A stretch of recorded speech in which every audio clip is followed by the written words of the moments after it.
పెద్దదాన్ని కావా ఎన్ని ఎకరాలు వేస్తారు 4 ఎకరాలు రాగడి అంటే మొత్తం పత్తేదా కందికి ఏమైనా వేస్తారా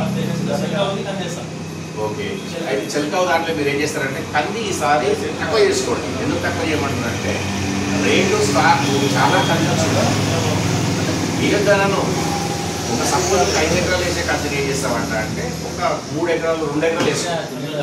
తగ్గించుకుంటే ఏమైనా నీకు బెనిఫిట్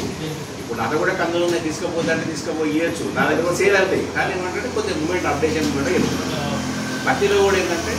మనకు వచ్చిన వెరైటీస్కి ఏవైతే ఉన్నాయో బ్లాక్ సాయిల్ తీసుకుందాం రెడ్ సాయిల్ తీసుకుందాం ఎక్కడ పోయినా కూడా పర్ఫెక్ట్ తీసుకుందాం ఇంకొకటి ఏంటంటే ప్రతి డీలర్ దగ్గర ఎక్కడ తీసుకున్నా బాధ్యతగా జిఎస్టీ తీసుకోవాలి బిల్లు లేకుండా ఒక్క ప్యాకెట్ కూడా కొనొద్దు ఈ రోజున పరిస్థితి ఏంటంటే నేను చెప్తే చాలా మోసాలు జరుగుతున్నాయి బిల్లు లేకుండా నా దగ్గర కొన్నవో లేదు ఎక్కడ కొన్నావు అంటారు బిల్లులు ఏమైనా ఎప్పుడు తయారైంది డేట్ ఎప్పటి వరకు ఉంది ఎంత ఇస్తున్నారో క్లియర్గా ఉంటుంది రేపైనా నీకు పండకపోయినా కూడా మనల్ని అడగొచ్చు బిల్లే లేకపోతే అడగలేవు మీరేం ఎకరాలు మీ పేరు అశోక్ కుమార్ ఇద్దరు పెద్దనాని కావాలి ఎన్ని ఎకరాలు వేస్తావు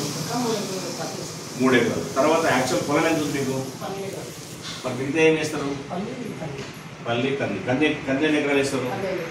5 ఎకరాలు 5 ఎకరాల కొంత ఏం చేస్తామంటే ఇప్పుడు 3 ఎకరాలు పక్కన కదా ఆ 5 ఎకరాలు కంది కాడ 2 ఎకరాలే కంది వేసుకోండి 2 ఎకరాలే కంది వేసుకోండి కంది తగ్గించేసి దాన్ని పట్టి నిలుచుకో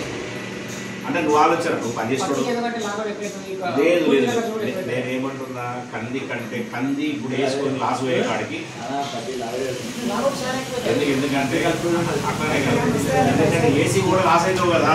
ఎందుకు అంటున్నా